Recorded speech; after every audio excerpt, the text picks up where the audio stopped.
Саламатсыздар ма, құрметті білім алушылар? Бүгінгі 5-ші сыныпқа арналған сабағымыздың тақырыбы анимациялық графиканы құру.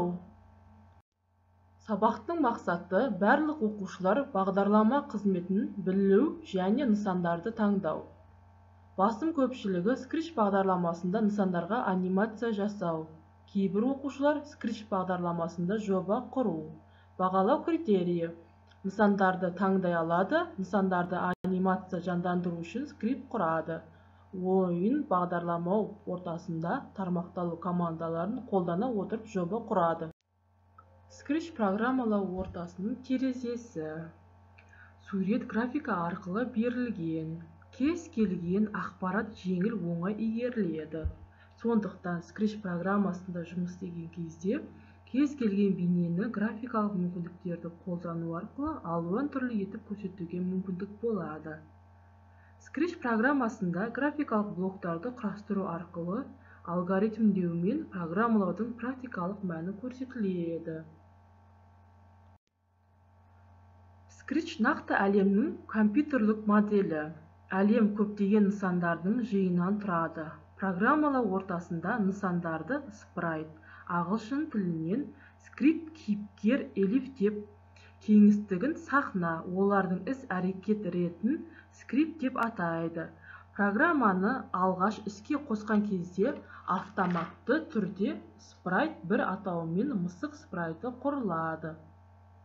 Егер сіздер басқа спрайтты құрғыларыңыз келсе, бірінші спрайтта көрсетілген суретіміз ол спрайттар кітапханасынан.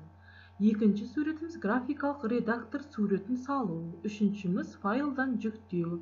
Төртінші камерадан алу арқылы енгізуге болады.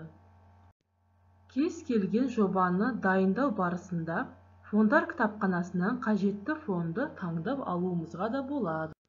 Спрайттар кітапханасынан таңдап алынған категория бойынша қажетті спрайтты ерекшелеп, ОК батырмасын шертеміз. Scratch программалау ортасының терезесінің жоғарғы жағынан нысанды өңдеуге арналған батырмалар орналасқан.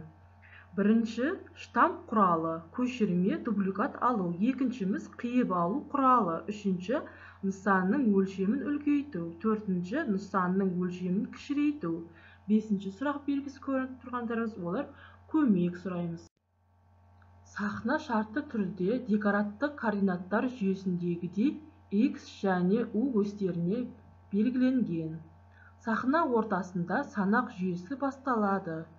Әрбір осьтің оң және теріс бағыты бар. Программалау ортасының сахнасы электрондық кестеге ұқсас болып келеді.